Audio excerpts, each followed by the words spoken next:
Momentous learning, together we shine. Good afternoon, everyone. My name is Wendy Bulmer. I am the youth work tutor with Momentous Learning, and this afternoon I'm going to take you on a short little journey through our level 3 youth work support apprenticeship. So bear with me for 2 minutes. I just want to share my screen with you so that you can all see my slides.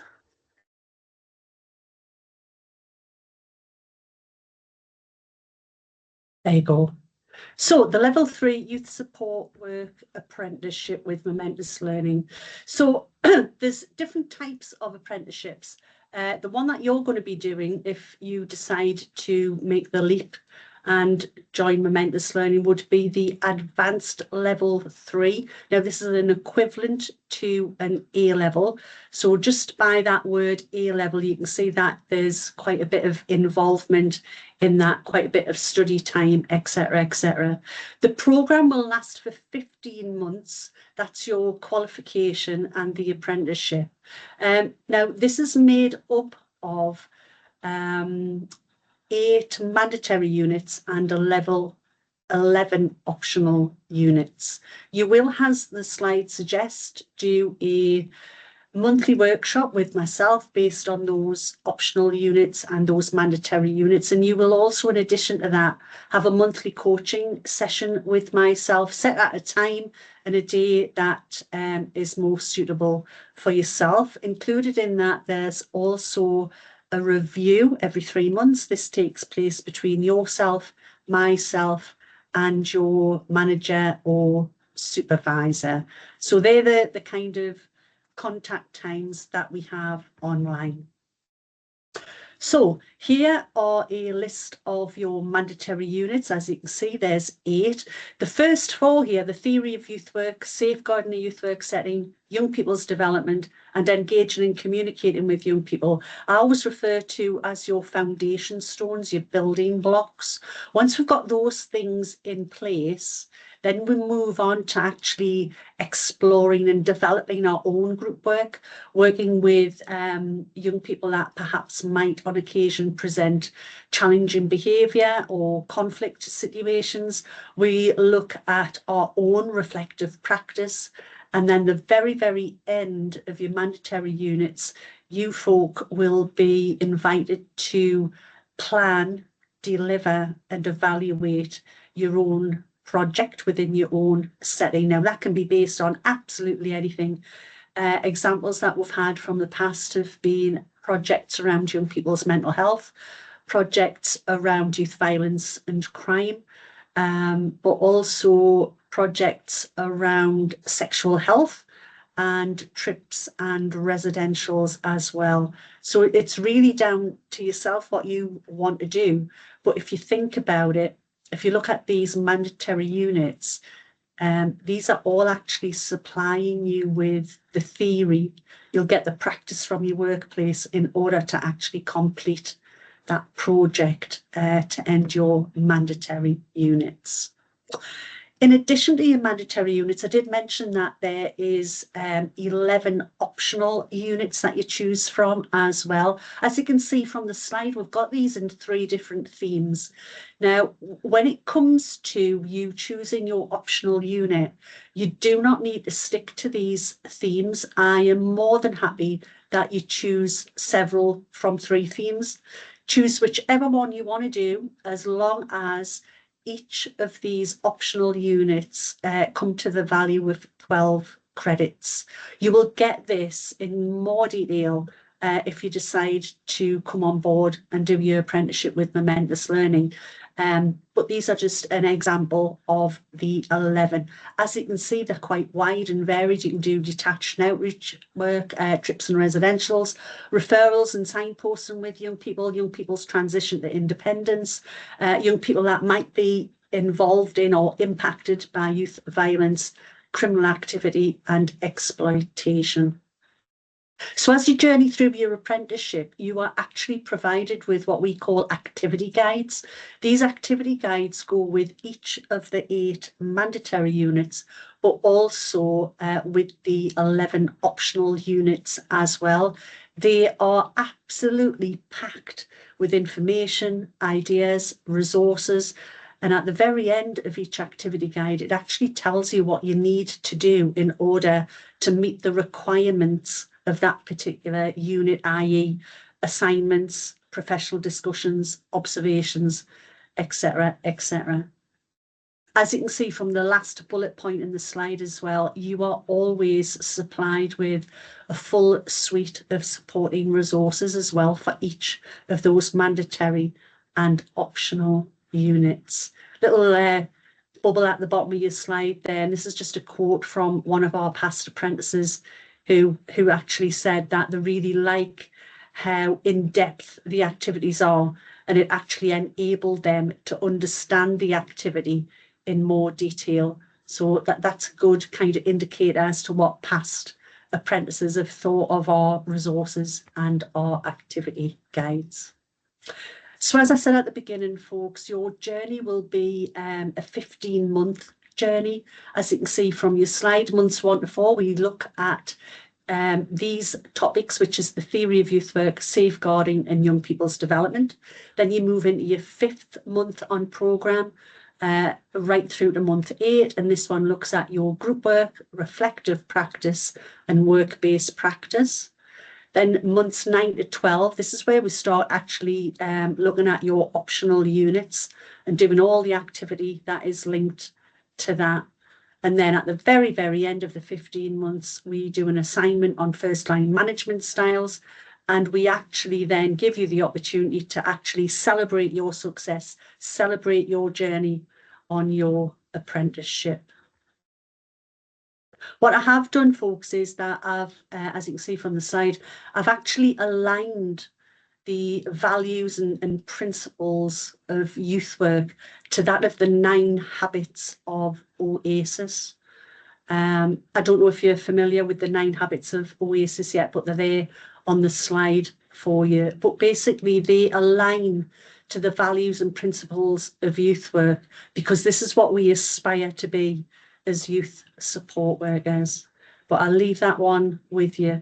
Perhaps you want to explore that in a little bit more depth and link how the principles and values of youth work link to the habits of Oasis. So folks, if you do decide to come along with us, you will see that you are provided with a whole host of different learning opportunities as well. We do enrichment activities, but this little slide just shows you a quote from a lady called Rebecca, who was one of my past apprentices, just saying how, this is Rebecca in the little photograph here, how she gained her knowledge from this apprenticeship, knowledge that was invaluable and helped her in her practice. And now actually Rebecca has been promoted in her workplace. She's now a team lead and doing really, really well for herself. Not only has the apprenticeship given and equipped Rebecca with the knowledge, the skills, and a positive attitude to working with young people, it's also given her the confidence and the capabilities of even stretching and challenge herself even further and applying for a higher position within her current employment. So learning management styles, this obviously your apprenticeship is done online. There's no face-to-face work in our apprenticeship presently, but the onboarding software system that you'll use is a system called Aptem. You might be familiar with it from other training that you might have been involved in, but basically it's a wonderful system. It's very, very user-friendly. It allows you to do your onboarding process with us. It also then records your eligibility for the apprenticeship, and then from that it actually gives you a learning plan for the 15 months that you are on programme. It's very, very easy to upload your evidence to Aptem. We use it regularly. All your resources will be held there. All your activity guides will be held there. We'll do all your reviews and one-to-ones using Aptem as well. And like I say, it's a really good source of information for yourself, as well as kind of journeying your way through that apprenticeship. But again, you know, if we get started and you decide to come with Momentous Learning, you will be given the opportunity to explore AppTem as well before you need to actually use it to record any of your evidence. So we do have an onboarding process. This is really, really simple. It takes about 45 minutes. You do it on AppTem, and basically it's just capturing information about your own self. Kind of what led you into youth work, where's your interests, your hobbies. It asks for a CV. It also asks you to complete what we call a skills radar, where you actually plot your kind of current level of abilities, skills and knowledge within youth work. Once that's completed, then that allows us to move on to the eligibility part of the apprenticeship. And that's exactly what it says on the can. It's making sure that you're eligible for the apprenticeship. And that's when, once everything's ticked off in there and where everybody's happy with that, that's when we would actually enroll you onto the apprenticeship. Part of that onboarding process is that it asks you about your maths and your English. So there is a system called BKSB where we ask everybody, regardless if they've got a GCSE or an A level or something even higher in maths and English. It just allows us to know what level you're currently working at, but it is also a requirement of your eligibility that everybody undergoes maths and English. If you gained your maths and English at school or college, and you've got a grade 4 in that, then there's no reason why you need to repeat your maths and English. The law currently and the funding rule currently stands at, if you are 19 years of age when you actually enroll on your apprenticeship, and for whatever reason you didn't gain your maths and English from school or college, then you don't have to sit maths and English at a level 2. It's only for those who are under the age of 19 who haven't gained a qualification at a grade 4 in maths and English. But again, that is all explained to you in your onboarding process as well. So folks, as part of the apprenticeship, every month you will be expected, and it's a requirement, to complete what we call off-the-job training. Now, as you can see from the slide, we've got 16 little emojis there, if you like, as to what is permissible off-the-job training. So basically, think about it, off-the-job training. Training implies learning. So it's any kind of learning that actually goes with your job role, as long as it is not face-to-face work with young people. So things like project work, perhaps shadowing a manager or another colleague in a different department, doing your own research, perhaps visiting suppliers, attending conferences, team meetings, supervisions, attending webinars. Even if you do team training, perhaps you might do GDPR with your company, you know, as part of your induction. You can claim all of that as off-the-job training hours. But again, don't be put off by that. Guidance and examples are provided for you as well once you start your apprenticeship. So as I mentioned previously, enrichment activities. Again, in your AppTem account, we have a wonderful, wonderful resource centre. It carries many, many different subjects and topics that you can use as enrichment, some of them of which include healthy relationships, sexual harassment in the workplace, extreme right-wing ideology and Islamophobia. We also look at consent, and that's broken over 2 different categories as well. They're all wonderful, small 1-hour enrichment activities that for a lot of past apprentices have actually used these and then introduced them to the young people that they're working with, especially around sexual harassment, healthy relationships and consent. Again, they're all held within your resource centre, within your AppTem account. So getting towards the end of the apprenticeship journey now, so you will come to a period that is referred to as gateway. Gateway is really just a fixed point in time. It's the gateway to your end point assessment. So at gateway, we will double check that all your evidence is uploaded. It's been assessed and marked and approved. We double check that you've got your maths and your English. We'll make sure that every component that is located in your learning plan is completed, is signed off. And then once we are very, very happy with that, yourself, myself as your tutor, and your employer will all sign a little document, a gateway review document, to say that, yep, we're ready, everyone's happy, and it's time for endpoint assessment.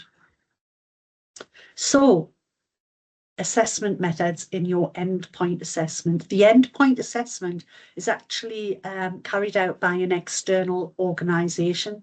And as you can see from the slide, the endpoint assessment is made up of these three components. The first component is the observation, which is divided into two parts. So the observation is exactly what it says on the can. An external assessor will actually visit you in the workplace and they will observe you in a youth work situation with your young people. Immediately following that observation, you will move into a 1 hour question and answer period with the assessor that's carried out the observation. Usually within a week of that observation, you will then enter into a professional discussion. This is based online, usually over Teams. And again, it's with the same assessor who carried out your observation. This lasts for 60 minutes and the professional discussion is based on your knowledge, skills and behaviours that you've gained throughout the apprenticeship. Just a little note there about Ofsted. Momentous Learning is inspected by Ofsted. Our last inspection was 2.5 years ago. You can check that out online if you wish to, but we abide by all compliance, as you will gather once you start your onboarding and your eligibility. Myself, all the tutor team here at Momentous are qualified and well experienced within their field of work, and we are very, very familiar with your qualification as well, so you're in safe hands. So folks, I'm going to hand you over now to one of our past apprentices, a young lady called Leah, who will give you a kind of brief overview of her own experiences of her level 3 apprenticeship with Momentous Learning. So Leah, thanks ever so much for joining us. I'm going to hand over to yourself now. Fabulous, thank you. Yeah, I mean, so I completed my level 3 in July 25. My experience was great. I think from the get-go, I had a very supportive tutor.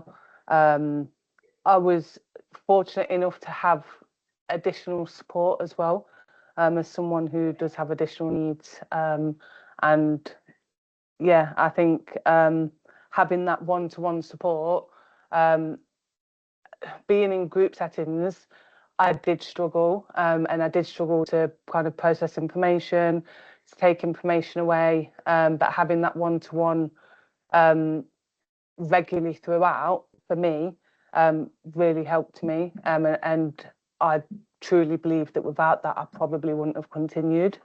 Yeah, I think the whole process, the onboarding was pretty smooth. Well, I think I'd already had my maths and English, so I didn't have to go through the BKSBs and stuff like that, so it was a bit more simple. But yeah, I found the Aptum account pretty useful. Would sometimes need a nudge from my tutor to remind me, you know, have a look on your account and don't forget to do your task and upload your task. But yeah, I think for me, again, when it came to kind of like handing in my assignments and then getting the feedback. The feedback was one of the most crucial things for me as well. And I'm not going to lie, I think there was a lot of tears through my apprenticeship. There was a lot of stress. There was a lot of times where I'd gone to Wendy and said, I can't do this anymore. I'm not doing it. I give up. I've not got the time, or I've not got the patience, or, you know, whatever was going on in my life at the time. But having that feedback on Aptum and seeing, you know, it wasn't just a sentence or two, it was paragraphs of the work that I'd done. And that was the thing, I think, as well, that helped me to keep going. And it was the thing that I'd look back on when it came to my next assignment. And if I was struggling, or if I just didn't have the motivation, I'd go back to the previous feedback, look at that, and then be like, okay, you can do this. You can get through it. And yeah, I did. I still use a lot of the resources now. I actually printed out a lot of the reflective templates literally yesterday to give to my team. I've shared resources with other departments in my workplace. I've developed my own quizzes, my own resources from my learning and from what I've done on my apprenticeship, which is great. My only downfall is that I wish I could still access Aptum. I did try recently to go back onto Aptum and look through all of the resources that were on there, but unfortunately, yeah, I can't get in there anymore. That to me is my only kind of negativity, if you like. But yeah, I think overall my experience was great. Definitely something I'd encourage others to do and to look at. It helped me so much, not only in my role, but it's also helped us with funding as well. We can now go to funders and say, you know, we've got someone here who's got their level 3 in youth work, as well as having someone JNC qualified on site. So it has helped massively with funding. I'd recently applied for, you know, almost £80,000 in November of funding, and we got it. And I'm not saying it's purely because of the apprenticeship, but I think that had a big part to play. One of the things they look at is staff being trained and staff having the right training and knowledge. So yeah, I think it's helped me in so many different areas. Yeah, you're a star. Yeah, you know what? I totally agree with you. The word times, it's not a walk in the park to do a level 3. As I said at the very, very beginning, it's the equivalent to an A level. And remember, you're doing an A level really in 15 months. You're not in, you know, 5 years of secondary school working towards your A levels. You've got 15 months, and it is a challenge. And like everyone, we've all got other things going on, whether that's other employment, families, perhaps, you know, you've got a caring role as well. It's about, you know, spinning plates and juggling everything. But we are very flexible in our approach. And I think it's safe to say as well, Leah, that we take people's individual need and we work in the best way that we can, being guided by yourself. You're the person that knows what your needs are. And we try to accommodate that 100%. Absolutely, yeah. Thanks, Leah. And I do believe, I'm not just saying it, you know, you sat in front of us, but you had an amazing journey on your apprenticeship and you came out the other side and look at you now, you've got a distinction in your apprenticeship. You've just been awarded an amazing amount of money for your project to continue the work with young people, which is what this is all about. So, you know what, I think all in all, what a success story that's been, not only for yourself, Leah, but also for the organisation that you work with. And I just want to once again congratulate you on your achievement as well. Thank you, appreciate it. Like I say, my little certificates are next to me all the time, so I can always turn around and look at them. Yeah, it's good encouragement. Yeah, it's been brilliant. But I would definitely encourage other people to just go for it. If you've got the hours and you're working anyway, you may as well just get it done. and get that. This qualification is going to go with me for the rest of my life. It's going to, something I'm going to be able to hold forever. It's not something that belongs to an organisation now. It's mine. It's my learning, and I can take that places with me now. Yeah, and that's so important, isn't it? Yeah. Leah, thanks ever so much for your time.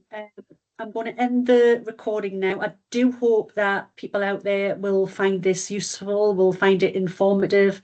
Please do, if anyone's got any more queries or questions, get in touch with Momentous Learning, and we'll do our very best to answer anything that you might raise. So Leah, thanks ever so much. I'm going to end the recording now. Thank you. We shine.